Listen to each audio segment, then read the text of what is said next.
increase of migration, and for many reasons that was incorrect. Then I had the stabilization of routes, and I didn't like that. And then I ended up with the recovery of shipping routes and the increase in migration to St. Thomas. And I have moved it up to 1916. And so I have this on the cover sheet here. You will find a scenic view of St. Thomas. Here to kind of give you an idea is the barracks, and which is now the legislature of the Senate of the Virgin Islands. And over here is Fort Christian. And then I wanted to draw your attention to the wharves that jut out into the harbor. These you no longer see because, of course, Veterans Drive, it came along here, and then I believe that you have a new roadway here, so it completely obliterates the fact that there were wharves jutting out into the water. On these wharves were storage units for the different merchants, for the smaller merchants who were receiving goods for transshipment on St. Thomas, and the local merchants. All right, over here we have the French town, and here we have the isthmus. This is the isthmus that was cut into in 1867 so that ships could come in from over here and make a U-turn out. The harbor was deemed congested. It was deemed unsafe health-wise because the typhoid and cholera and diseases, it just fostered those diseases. And so therefore the isthmus was cut in 1867 and to make it easier. I believe I had heard, and I would like to hear from somebody who knows about coal carriers, that some coal carriers lived over here in Frenchtown and walked over to this landmass to get to Hassel Island. They took a small boat over here to get to Hassel Island. This is where the coal heaps or the coal yards for 4 coal companies was, and Hamburg American Lines coal yards were in this area here. So instead of the coal workers going all the way around and then taking a ship across, it was before 1867 easier for them to walk across. And so and probably easier for other people, occupations, workers and laborers and stevedores and so forth. Notice this is 1867, notice this must be a day where there is little attraction here, schedule. There seems to be only 2 sailing ships and a lot of smaller ships in the harbor on this day. Right. This is the second picture. This is 1861. This is looking from the north to the south. This is a lithograph. Then you see that there's less delineation of the land mass on either side of the thing. We see the town of Charlotte Amalie here, in the town over here, and here is Fort Christian, and the smaller boats here at the front of the harbor, and there are at least 15 sail ships in the harbor at this time, this date. Notice that right here is a steamship. I'm taking this as steam smoke coming out, but notice that it has sails as well. So around 1861, steam was starting to come into vogue for transatlantic voyages. Right here, notice that the warehouses, storage of the different companies on St. Thomas, the local merchants who stored their goods in these, and some of them are still can be seen today because there are actual stores in these buildings. And notice that the different flags of different nations symbolizing the, you know, if it was an Italian merchant or a French merchant or a Danish merchant, they would put their own national flags up over their storage areas for pride, national pride. So it's the recovery of shipping routes and the increase in migration to St. Thomas, Danish West Indies, 1880 to 1917. The shipping environment in 1870 to 1880. Travelers to the West Indies have written about their arrivals in various ports of call. In 1888, James Froude was traveling on the Moselle, one of the transatlantic steamers of the Royal Mail Steamship Company. This line's route, which originated in Southampton, England, had its Caribbean headquarters in St. Thomas, 1865 to 1885. Froude describes his first impression while the ship glided into Barbados. The roadstead was crowded with shipping, large barks, steamers, and brigs, schooners of all shapes and sizes. Boats were flying to and fro under sail with the oars, and officials were coming off in white calico dress with awnings over the stern sheets, and the chattering crews of the Negroes. This was the busyness. This was the busyness of with which Froude and the other passengers are greeted as they entered the harbor. A bevy of all kinds of tradespersons catered to the needs of the vessels and the passengers, providing them with provisions, fuel, water, and food. All services had to be completed in the shortest number of hours so that the vessel being worked on could sail out and arrive at its next port of call on time. Steamship companies depended upon maximizing the number of trips that they could undertake in a year in order to make their service profitable. Charles Kingsley records his first voyage to the West Indies in 1871, when his ship, also from the Royal Mail Steamship Company, glided into the St. Thomas harbor. The engine hardly stopped when we were boarded from a fleet of Negro boats, and huge bunches of plantains, yams, green oranges, junks of sugarcane were displayed on the deck. Besides these independent vendors and sellers who provided fresh provisions, which passengers had not seen in 2 weeks, or which were new to passengers. And I think here we have some bananas and we have some small sweet potatoes, probably some onions, I don't know, or some local tomatoes. But we have this tray, this selling tray that the female of this boat is bringing over. She has her children and her family with her. Notice the long oars. One of her sons or her husband helps oar her out to the boat so that she can board the vessel, the steamer, board the vessel to sell her goods. Besides these vendors and sellers, there were ferryboat crews that assisted by linesmen who brought the passengers ashore. And here we have, this is a 1917 photo, and if this were 1880, these lighter boats filled with passengers would have been propelled by a rowboat of 2 men with very long oars who were pulling each one of these large lighter boats. Now in 1917, there are motorized rowboats that are propelling them.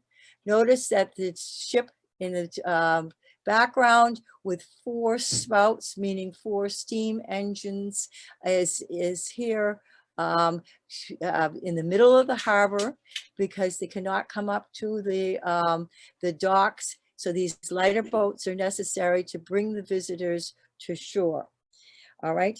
These operators, the ones in the rowboats, made 20 cents an hour.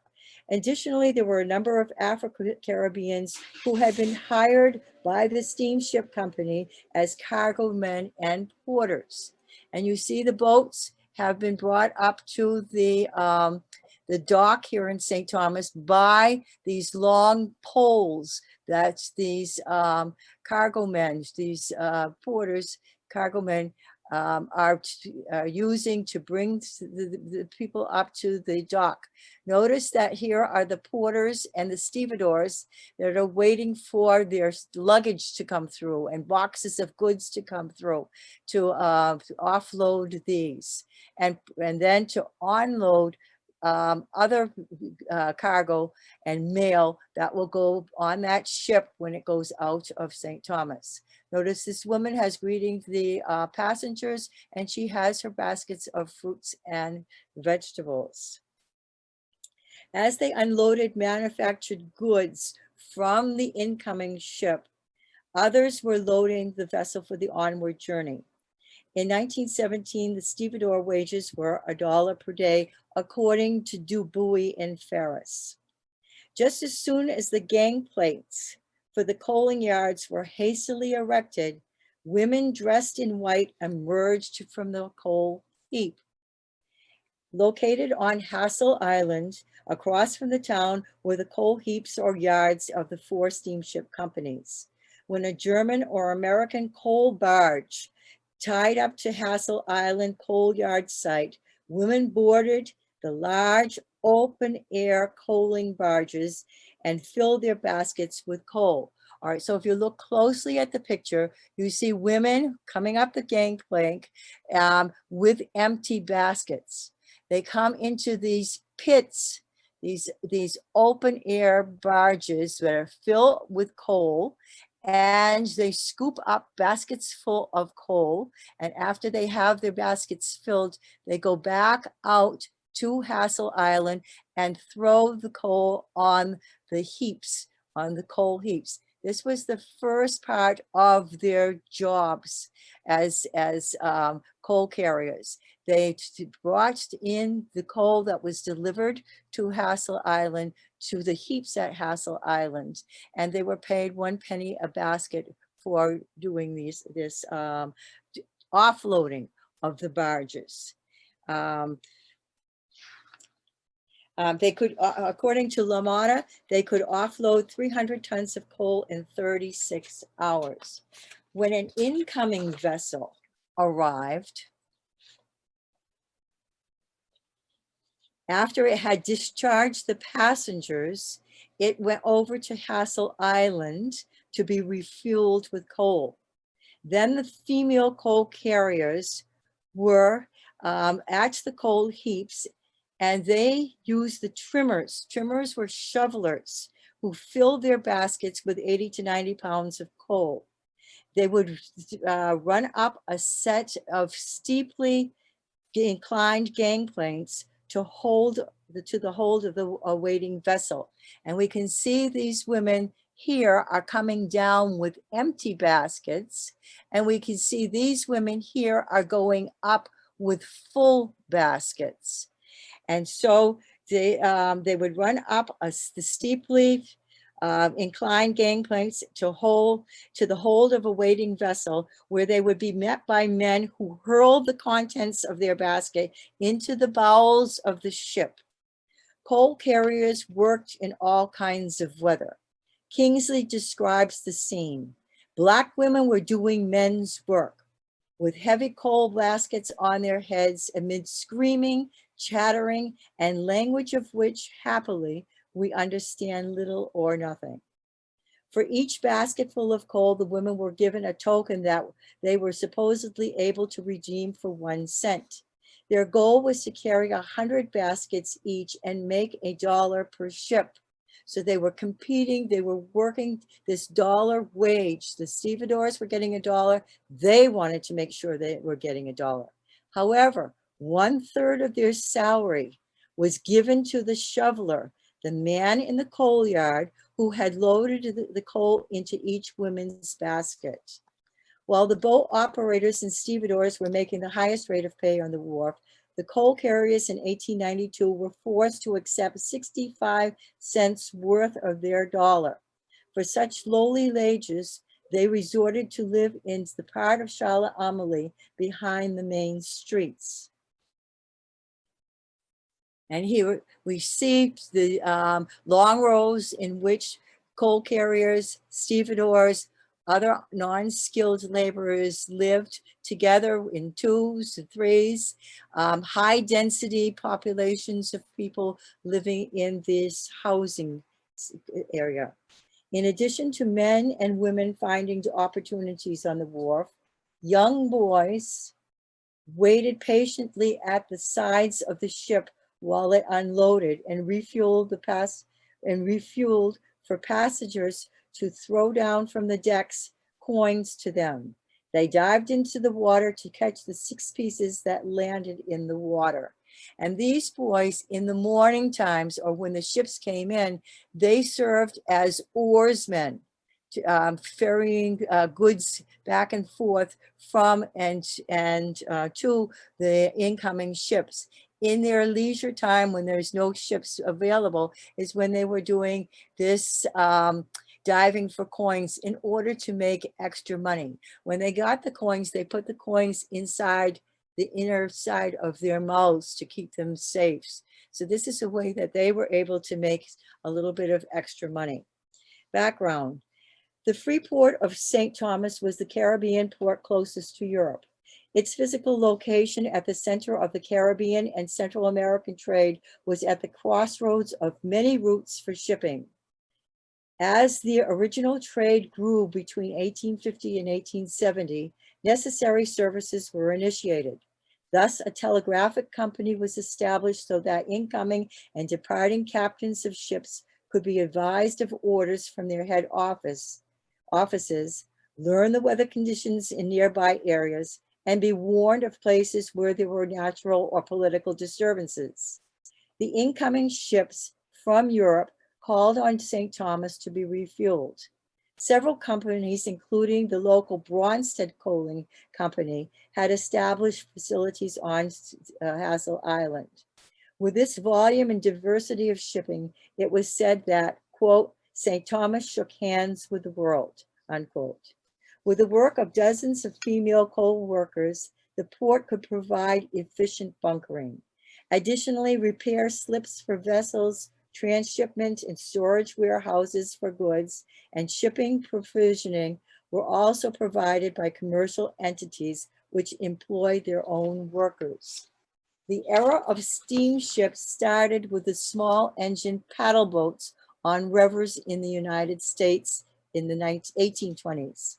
Use of larger vessels powered 100% by steam, however, was a cautious undertaking for transatlantic voyages. For many years, steamship lines continued to utilize a hybrid model propelled both by sails and 2 steam engines. The Bavaria, the SS Bavaria, was a less reliable, was a first German model or German ship that serviced the West Indies in 1871. In former years, the German company was called the German Imperial Line. In 1871, it became the Hapag Line. Hapag's official name was the Hamburg Amerikanische Packetfahrt Action Gesellschaft, the Hamburg American Packet Ships Society. In former years, the Hapag maiden voyage brought 300 tons of cargo and 2 passengers in the 4,175-mile trip from Hamburg to St. Thomas, which took 19 days. Hapag offered transportation to passengers, cargo, and mail, and had started in 1847 to the US. The company then extended its routes to the Caribbean. In later years, it became known as the Hamburg American Line, HAL. This entity established its headquarters in St. Thomas in 1871. With HAL, there were 6 round-trip voyages to the Caribbean and South and Central America, radiating from St. Thomas. And why we could discuss afterwards. Here is the flag of Hapag, and here you could see the HAPAG, which is their insignia. Why the American flag is on the ship, I do not know, and would be very interested if somebody could give light to that. Here is one of the steamers, and the other steamer is on the other side. This is the smokestacks. So if they got, the steam engines got in trouble, they could rely on the sails, or if the weather was excellent for sailing, they might just simply use the sails and ride out the winds. And when they came to no wind at all, then they would switch to the steam engines. It's also much like the Prism today. The Toyota Prism, that is a hybrid edition where you can use gas sometimes and you can use solar energy other times. All right. Okay, this is the one of the posters, one of many posters to entice merchants and passengers and mail ships to use the Hapag line. Here is their insignia, and then it says Hamburg American Line, going out from Hamburg. And all right. During the downturn of shipping in the 1880s, Dukin reports that besides HAL, there were also several steamship companies calling on St. Thomas for both their outbound and return trips. The Quebec lines of Canada and the Frederick Leland lines of England were these two. Before 1906, when there were a few Danish steamships, and these kept irregular schedules, it was HAL that brought the bulk of Danish officers, soldiers, passengers, returning midwives, cargo, and mail from Hamburg. Shipped to the islands also were manufactured goods, textiles, and foodstuffs. Under the reforms of 1906, 3 specially built steamships, the St. Thomas, the St. Croix, and the St. John, were introduced to expand Danish West Indian shipping. The listing of routes, which is 1903, shows the port cities. And notice that Hamburg is the beginning port, and it comes in this group here, it comes directly to Hamburg, takes 19 days, and then it goes to Jacmel, Okeanis, Haiti, Cologne, Port Limon, Livingston, Guatemala, and Port Barrios. All right, a second unit of ships goes from Hamburg to Geestemünde, and then to St. Thomas, and then to San Juan, Puerto Rico, Mayaguez, Puerto Rico, Ponce, Puerto Rico, Havana, and Cienfuegos, which was another town in Cuba.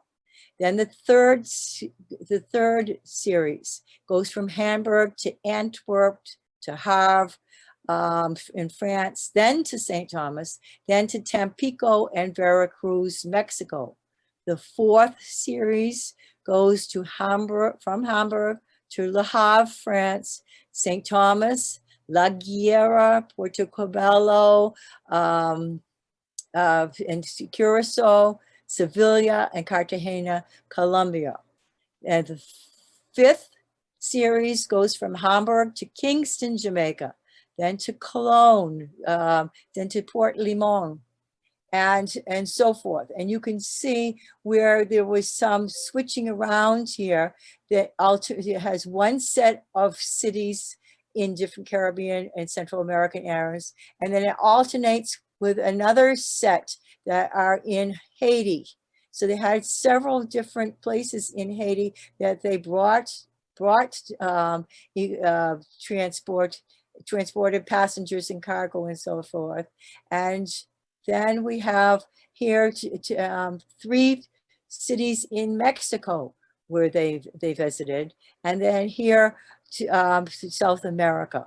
All right, so you see that St. Thomas was indeed on the list for each one of these series of travels out from Europe.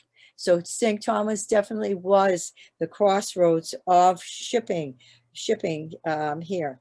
Now, what did St. Thomas add to this thing? Besides bringing in goods from St. Thomas, which were stored and had been waiting transshipment, St. Thomas had its own exports. Using Hal vessels, barrels of bay rum were manufactured by three concerns on the island. They were shipped to agents in Central and South American ports where Hal had established contacts. Merchants from St. Thomas had sent their sons or nephews to set up shop in these cities to receive and distribute the bay rum. Another export was fruit, fresh fruit. In 1903, plantations were purchased both on St. Croix and St. Thomas for the Danish Plantation Company to grow, harvest, and ship pineapples, bananas, and oranges to Copenhagen. Danish historian Gerbel, in his work, The Port of St. Thomas, focuses on the latter years of shipping to the island, showing the time span of 1851 to 1817 as being the highest years. Notice that he has a little bit less than 3,000 ships in the harbor, and the tonnage of these ships. So these were the best years of St. Thomas shipping. From 1871 to 1880, there was a decline. And you notice that a little less than 2,000 ships had come to the harbor. The bigger decline was 1881, as Jarvis tells us, 1880s to 1890, where there was less than 1,000 ships in the harbor. And then we go from 1891 to 1916, where there's a same amount, maybe 500 ships in the harbor. And so this decline in shipping, even though we had Hal, we had the Quebec and Leyland lines, the French and the Royal Mail Steam had already withdrew from St. Thomas, and Hal had come and taken up the slack by using their known lines, and by transporting goods and passengers through those lines. So after all that, we're back to the narrative now. After all the provisioning was completed for the incoming vessel, the steamship set sail after the crowd of sailors drew away. What was not evident to the passengers as the steamer pushed off was that one or two local men were aboard. These had managed to secure positions in the hold of the vessel while it was in port and were on for the journey to the next port. Each substitute crew member was hired as needed by the company to serve as cargo men and sailors for the next leg of the route. In 1880, census for St. Thomas indicates that only a few local men were employed by the steamship company at that time. In the 1901 census, however, the enumerator takes considerable pains to indicate in the remarks section on the census form, quote, those who were away, unquote, meaning those absent on the enumeration date of February 1st, 1901. And this reporting yields a higher total of men who were employed by the Hamburg American Line. Of the 11,000 residents on St. Thomas, there were 371 men whose stated occupations were seaman, sailor, or mariner. Out of this total, There were 115 men absent from the island at the time, indicated by the words, quote, on a voyage on a German or French steamer, unquote. Even more revealing are the comments written by the enumerator, who indicated exactly on which ship the seaman was traveling. This last column of remarks certainly provided an inspiring nugget of information for this paper. In his research, Goebbels states, masters evidently were so content with the St. Thomas laborers that they often took them on voyages throughout the Caribbean. With the 115 men comprising 30% of all the sailors, seamen, and mariners away at sea, there must have been a speedy competition among men in securing a position on German ships. Census entries show that the men who had had no previous experience as mariners and seamen, as indicated by their occupation given in the previous annual census, must have been able to talk their way onto these steamships as sailors and cargo men. They had gotten themselves hired by the Hamburg American Line or other European steamers. Likewise, many steamships from Europe arrived in St. Thomas without a full complement of crew members because of illness or accident, and the captains had to find men willing to serve as cargo men and sailors, and in later years as firemen. Such men would be taken on as needed. They were expected to find their return voyage back to the Caribbean as best they could. 10 St. Thomians found themselves stranded in Hamburg at the outbreak of World War I. While they were sheltered in a seaman's inn on the wharf of that city, they were unable to receive a letter of recommendation from the Danish consul in Hamburg to board a ship back to the island. Of the 115 men enlisted on the German steamers in 1901, 40 of them were native St. Thomians, while there were 13 each from St. Croix and St. John. 41 of the men were born in Tortola, British Virgin Islands, and one a man apiece from each of the 7 other islands of migrants were born in the Eastern Caribbean. For those who had migrated, the dates of their entrance into St. Thomas, as indicated, suggested that there was a yearly migration of 2 to 3 seamen from each of the other islands per year.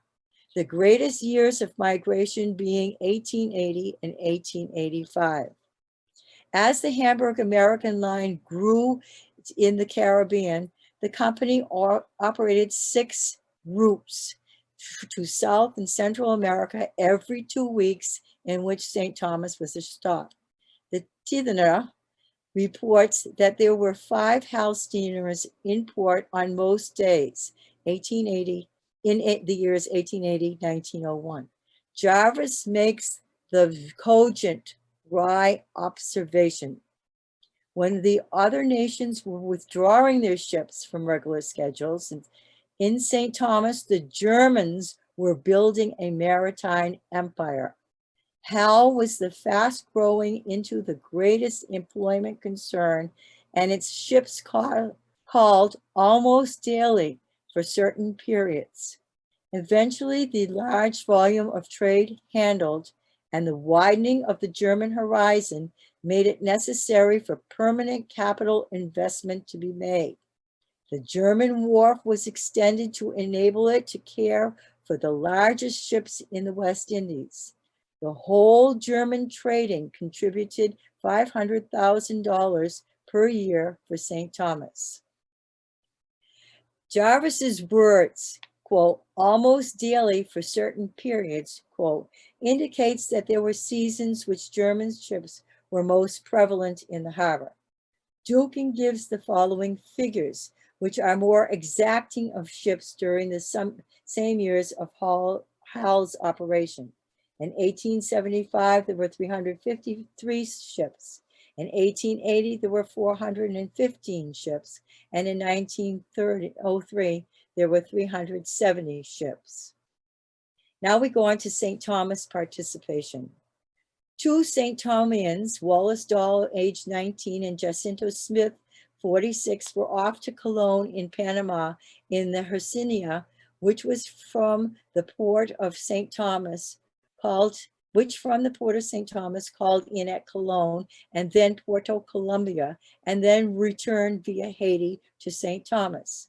Two other men, Herminius Hanton, 40, of St. Thomas, and Jeremiah Callwood, 38, originally from Tortola, were reported as sailing on a German steamer to Mexico. Hal's steamship Candia called in at ports of Tampico and Veracruz on the Caribbean coast of Mexico, as well as Jeremy in Haiti. Another ship, James Frett, 23, of St. Thomas, and George Myers, 19, originally of St. Croix, were reportedly on their way to Venezuelan ports of Puerto Cabello, La Guaira, and Caracas on the ship Australia, which had already been to Puerto Plaza, Sanchez, and Santo Domingo. James Testamar, 24, of St. Thomas, served on the Valencia, which stopped at all ports of northern Brazil. Thomas Blyden, 37, originally from Tortola, and Charles P. Wilson, 25, of St. Thomas, were indicated in the census as assisting on a steamship which was returning to Germany. It can be deduced that one did not have to be an experienced seaman or sailor. A male coal carrier, Martin Emery, 35, originally from Tortola, was employed on one of the ships, as were men who served on shores as porters. Joseph, 50, originally from St. Croix, and Abraham Levine, 48, originally of Tortola, whose shoreside occupations were that of painter, found jobs in the company as well. At the same time, other men had found jobs as servants to passengers traveling on the ship. In the census, they are listed as, quote, a servant or steward on a German steamer, quote. The enumerator may have incorrectly listed them as if they had been employed by the company and not by the person with whom they had served, a passenger. Ernest Warner, 40, originally from St. Croix, served in this capacity. In their everyday lives, most of the men enumerated in the 1901 census as sailors and seamen may have been members of the crew of one of the small boats in the harbor and may have seen opportunities such as greater financial reward and certainly adventure in serving on the larger vessels. Passenger records from the National Archives show that men had to find their own way back to St. Thomas. LaMotta has found in Lightburn's mail notes that in 1916, families of St. Thomas workers needed, quote, needed $2 or $3 per week to provide the various necessities of life, end quote. The census also indicates where the seamen resided. To be hired often meant that the potential steamship workers had to be residing close to the harbor where the message could be brought regarding an opening and from where they could immediately respond. LaMotta writes of the, quote, flexible labor force, unquote, which had to be in close proximity to the harbor. News of the ship's arrivals came either by word of mouth or by the blowing of the ship's horn as it entered the harbor. Most of the seamen were single, and a large percentage of them lived in the outbuildings situated in the courtyards of large houses. Many men also lived clustered together in tenement yards. Both Noragatha and Birgergatha offered small accommodations under tenement condition for renters who were expecting to be away from their domicile many months of the year. Dense residential areas were created by the necessity to be in town. 13 Noragatha housed 48 residents. 21 AB Noragatha, 33 Noragatha, and 30 Noragatha approximated about 29 residents. Now, these include women and children as well. Within these residents were rooms where 2 or more seamen were residing. In the harbor, during the years 1880 to 1901, there were a great variety of jobs held by both men and women. Information regarding the rates of wages is scanty, as the payroll books of the steamship companies have not been located. Mr. Joachimsen of Germany to Hamburg had looked through some of the books in the archives for me in 2014 and did not find much information.